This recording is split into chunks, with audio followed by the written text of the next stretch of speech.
Just because you didn't make it, you think nobody can make it.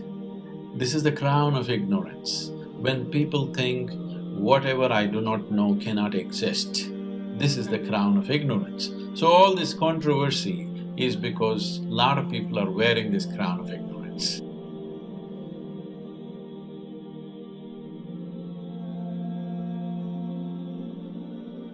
This is the crown of ignorance. When people think, whatever I do not know cannot exist, this is the crown of ignorance. So all this controversy is because lot of people are wearing this crown of ignorance.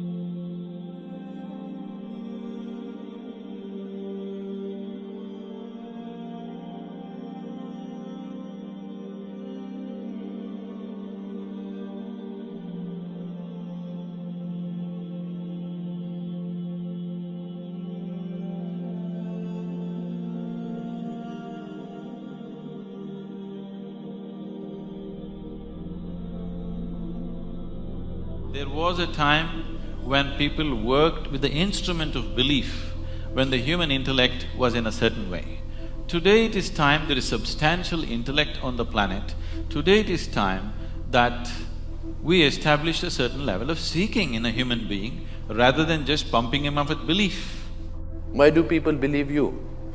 Who said they believe me? This is a huge full house. No, they're looking… Everybody is they're clapping. sitting there evaluating every word that I say. I don't think they believe whatever I say. To me, they look smart enough to understand and evaluate. I have performed in this auditorium, it's never been so full. So there has to be something in their belief in you which makes them look up at you. Why do they trust you? Why do they believe in you so much? Now let's take off the word belief. Yes, they trust me. Okay, my word may be different. Do you think that Sadhguru has powers which you don't have? They can't ride a motorcycle like me, I'm sure. What are those powers?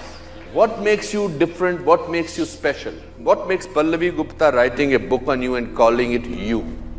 What makes people over here, so many people I know who will not come to a function like this, they are here and they are here on time. What is it in you that makes you different? Because they know if they don't come on time, I won't let them in. But they dare not do that. So what makes you different? So what is different?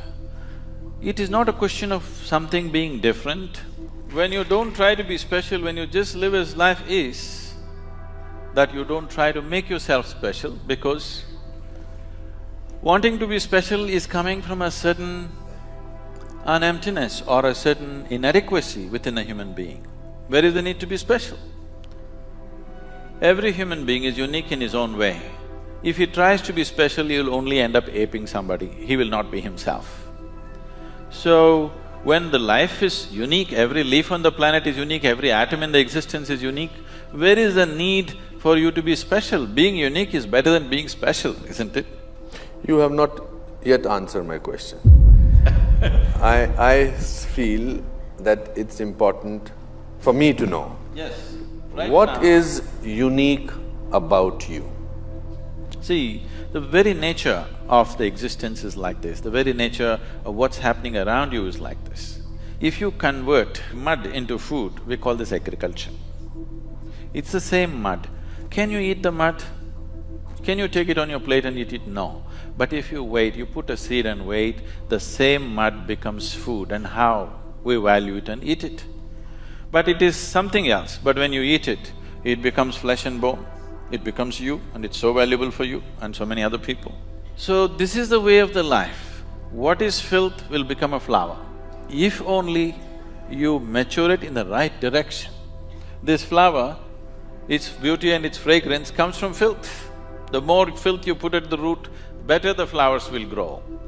So, the question is not about what is different, the question is not about what is special, the question is just about, will you allow yourself to mature or will you let yourself just roll in filth?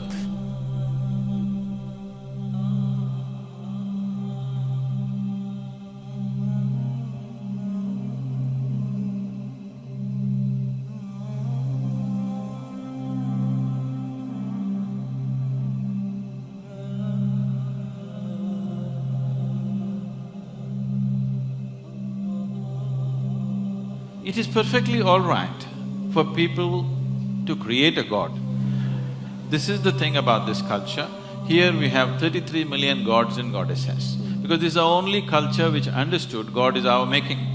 There's something called as Ishta Devata. You can create your own god today. If you can look at all the existing gods, if you don't like them, you can make your own god, a tree in your garden, a rock in your garden, your mother, your wife, anybody you want, or whatever you want. You like this vessel, you can make this your god. Nobody thinks anything weird about it in this country because we understand this is our making.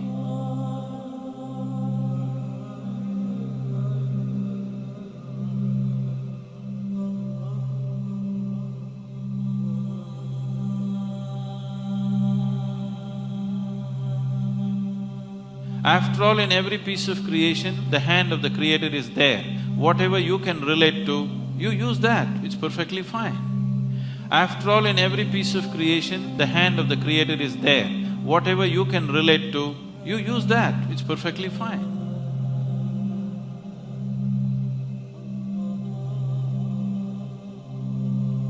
All the fight in the world is between one man's belief versus another man's belief. If you saw, I really do not know, you wouldn't fight with anybody. Because you believe one thing and somebody believes something else, you're invariably going to fight today or tomorrow. It's just a question if you can manage them for some time. Someday it'll spill out on the street.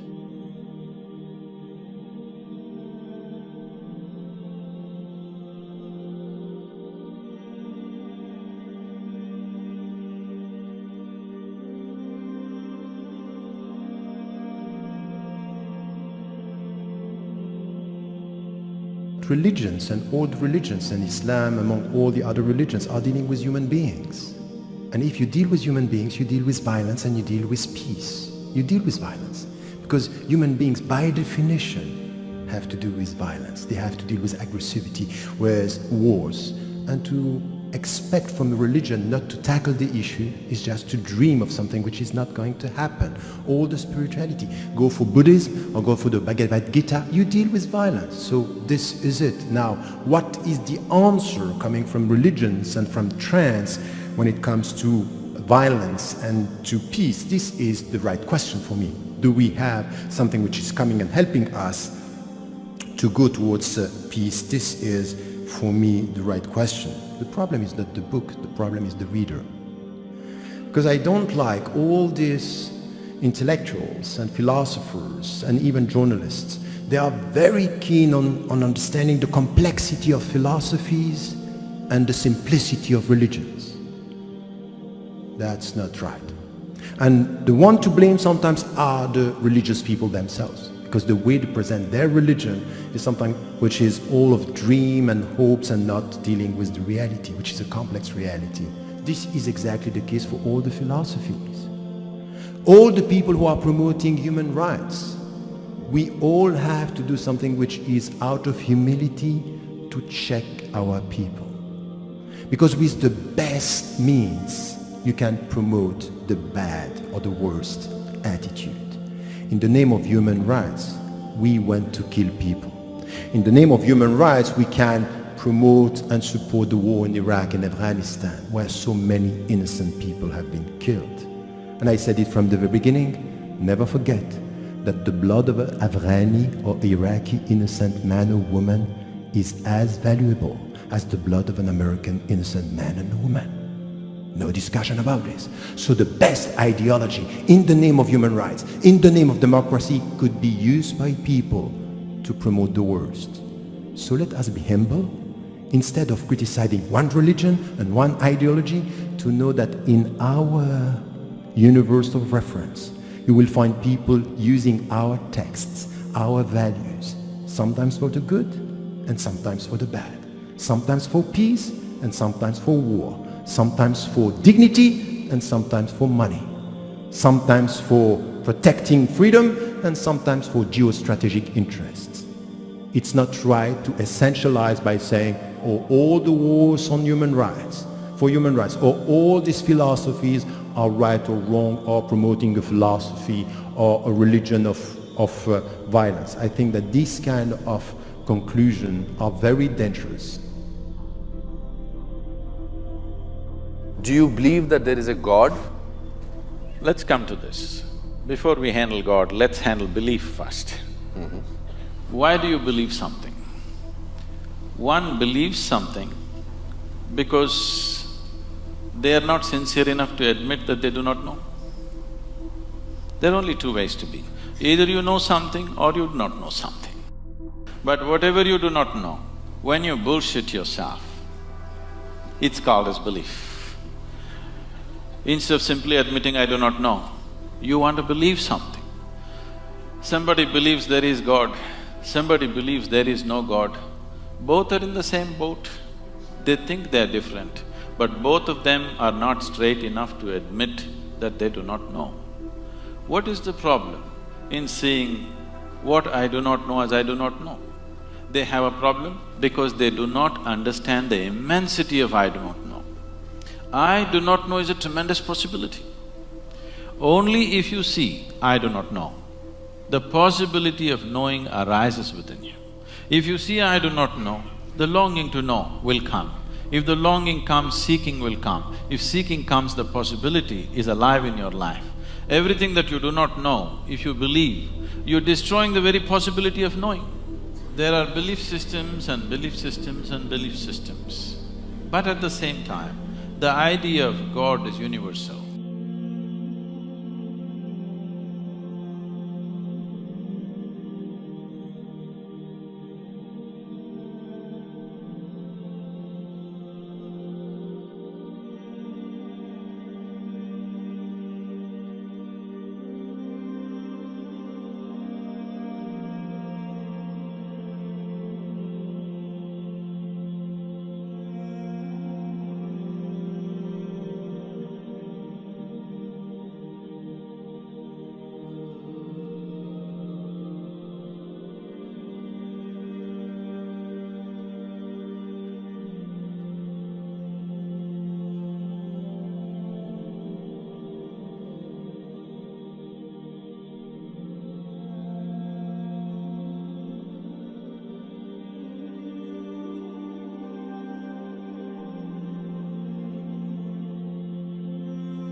But there are majority of people forget who they are. I'll give you an example. A person says, I am a Christian, I am a Jew, I am a Hindu, whatever they say they are. If you ask them the question, why are you of that particular religion? The common response is this: oh, because my parents are. I was brought up that way. Do you think this person knows who they really are? If I say to you, I am a Muslim because my parents are Muslim, do I know who I am? Do I know why I'm a Muslim? Do I know what I'm meant to be doing? If I knew what I was meant to be doing, do I believe in what I'm doing? Or am I doing it to please my parents now? Or am I doing it to please my culture? Or my people that are looking at me? Or the members in the masjid who see me going there? Or am I doing it to just put on a show to my family? The first sign of this hypocrisy is that when I'm alone, I have a different identity. When I am alone, I watch things which I don't watch in the day. When I am alone, I listen to things people don't know that I listen to. When I am alone, I am happy that no one is watching me. So when you ask a person, why are you a Muslim? I wonder how many people can give a proper answer. Is that all of us who were born into Islam, according to Al-Ghazali, then you are not true Muslims. Why? Because you're just blind followers. You're just like sheep that's been herded, camels just being herded away. You're not thinking Muslims.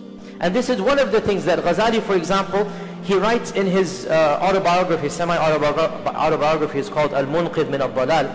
He writes in it that I looked at the world around me and I noticed that the children of Muslims are always Muslims. And the children of Christians are always Christians. And the children of Jews are Jews, and the children of Parsis and Zoroastrians are Zoroastrians. And so I began to wonder, why am I a Muslim? Why am I so sure that Islam is true? What if I'm a Muslim just because my parents were Muslim. And for those of you who are in college or university, you should know of this name of this Western philosopher, Descartes. Descartes is considered to be the founder of modern Western philosophy, one of the pillars of the Renaissance. He's considered to be the founder of basically the modern system of thinking and the world that we live in. Descartes is considered to be the first person who began that trend. And Descartes was clearly influenced by Al-Ghazali. Al-Ghazali's writings were translated and Descartes read them, and Descartes has a very similar type of autobiography in which he says exactly this, that I looked around me and I noticed the children of Christians are Christians and the children of Jews are Jews, and I began to wonder, why am I a Christian? Exact same thing that Ghazali had written 100 years before, 250 years before, Descartes began writing as well. And then his doubt went even more extreme, right? What is Descartes famous for? Who amongst you knows? What is Descartes famous for? That one phrase. There's one phrase he's famous for. I know some of you have read this. Cogito ergo sum. I think therefore I am. So you have heard of this, right? I think therefore I am. Descartes even began to doubt, do I exist or not? How do I know I exist? Right? This is stupidity, foolishness. You don't even know you exist, and he has to prove he exists. So my point being, though, Western philosophy as well has a lot to do with Islamic philosophy. This is Ghazalian thinking. Who are the people that challenged Ghazali? Ibn Taymiyyah took on this misunderstanding. And he said Ghazali's main problem was that he completely ignored the fitrah. And the fact of the matter is, Ghazali's analysis of the problem is spot on. He's absolutely right in saying, how do you know Islam is true? Right? But his answer was wrong. The question is a very important one. But his answer is wrong. And his answer ignores the issue of the fitrah. So in the next 20 minutes, I want to talk a little bit about the fitrah. Fitrah comes from the Arabic word fatara. Fatara. And one of Allah's names is Fatir. And what does Fatir mean? Originator is a better term, right? Originator. And Fatara literally means to open up, to cleave open. Like as if you cut something open, you open it up, Fatara. And the fitrah therefore is something, it is as if Allah opened us up and put something inside of us. The fitrah, it's as if Allah opened us up and He put something inside of us. It's something we are ingrained. It's our intuition. It's already within us. And Allah mentions the fitrah, and our Prophet ﷺ mentions the fitrah in a number of verses and a hadith. The most important is Surah Ar-Rum verse 30. Surah Ar-Rum verse 30, where Allah says in the Quran, فِطْرَةَ اللَّهِ الَّتِي فَطَرَ النَّاسَ عَلَيْهَا. That Allah says there's a fitrah that Allah has created mankind upon. فِطْرَةَ اللَّهِ الَّتِي فَطَرَ النَّاسَ عَلَيْهَا. There is a fitrah that Allah has created mankind upon. And there are other indirect references to the fitrah in the Quran. The verse that I told you, Surah Rum verse 30, is the most explicit reference. There are indirect references. Of them is صِبْغَةَ اللَّهِ وَمَنْ أَحْسَنُ مِنَ اللَّهِ صِبْغَةً. What does Sibgha mean? Sibgha is what the Christians do when they convert to Christianity, the baptism. And Allah says there's a baptism that is the baptism of Allah, Sibghat Allah. وَمَنْ أَحْسَنُ مِنَ اللَّهِ صِبْغَةً. And who can baptize better than Allah? In other words, what the Christians do, they have their Sibgha. Allah is saying, I have given you a Sibgha that is better than what they do. Sibghat Allah. And it's been translated as baptism of God, but what does baptize mean for those who don't know? It means you immerse yourself in water. When a Christian converts, most Christian groups, they immerse themselves in water. The Catholics will take the baby and they will throw some water on the baby. So the different Christians have different methods of baptism. And Allah is saying, Allah has done something to you that is better than any of this. Sibghat Allah. وَمَنْ أَحْسَنُ مِنَ اللَّهِ صِبْغَةً. And that's another reference to the fitrah. And there's other indirect references to the fitrah, which again we don't have time to get into. And in the hadith is the famous hadith of Abu Hurairah, muttafaq alayh, Bukhari and Muslim, that the Prophet ﷺ said, every single child is born upon the fitrah. مَا مِن مَوْلُودٍ إِلَّا وَيُولَدُ عَلَى الْفِطْرَةِ. Every single child is born upon the fitrah.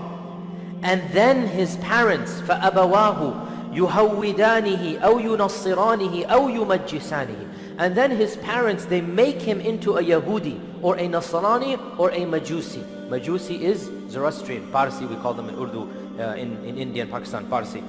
So then his parents change him into Yahudi, Nasrani, Majusi. He didn't say then his parents change him into Muslim. He didn't say that. Every child is born upon the fitrah. And then his parents, society, culture changes the fitrah, corrupts the fitrah, alters the fitrah. And then what happens? The child becomes another religion. He didn't say his child changed him to become a Muslim. Why? Because the fitrah, now this is very specific here, be careful. A lot of people say the fitrah is Islam, but this is wrong. The fitrah is not Islam with a capital I. Because Islam means you have 6 pillars you believe in, and 5 pillars you practice. And when the child comes out, the child is not praying 5 times a day. And the child doesn't believe in the 6 pillars. And the child is not a practicing Muslim. And if the child were to grow up, he would still not know how to pray, unless somebody taught him. The fitrah is not the same as Islam with a capital I. This is a big mistake. So, fitrah is not the actual religion of Islam. And the fitrah is something that Allah has ingrained in every single child. It's already there. We don't need to prove the existence of a God. We know it. And that is why in the history of mankind there has never been a society of atheists. No matter how far back you go, you will find every society and religion believed in a God. Even the most ancient Aborigines or people in Africa or tribes of Asia, Mongols, whatever generation you look at, you will find that every society inherently believes in a God. Atheism, by the way, is a modern phenomenon. You should know this. Atheism, as we know it, denying of a God, it was unknown for the bulk of human history. There were no such things as atheists. Before, the first atheist is like 1750, 1770, who publicly says, I don't believe in any God, right? Like a complete philosophy of atheism is a completely modern thing. Why? Because it's ingrained in our fitrah that there's a God. And therefore, the Quran does not have any complicated philosophical proof for the existence of God. It's not needed. We don't need to prove a God exists, it's ingrained in us. The second thing that the fitrah tells us is Allah is our ilah, the one who is worshipped. Ilah means the one who is worshipped. All of mankind, Christians, Buddhists, Hindus, Zoroastrians, they know that there is a Rabb. They might not call him Allah, but they know there's one God, right? They know there's one ultimate God. The third thing that we'll mention is that the fitrah tells us morality. What is morality? Morality means what is good and what is evil. So the fitrah tells us that murder is something bad. That honesty is good. That being good to your parents is good. This is the fitrah. The morality is there.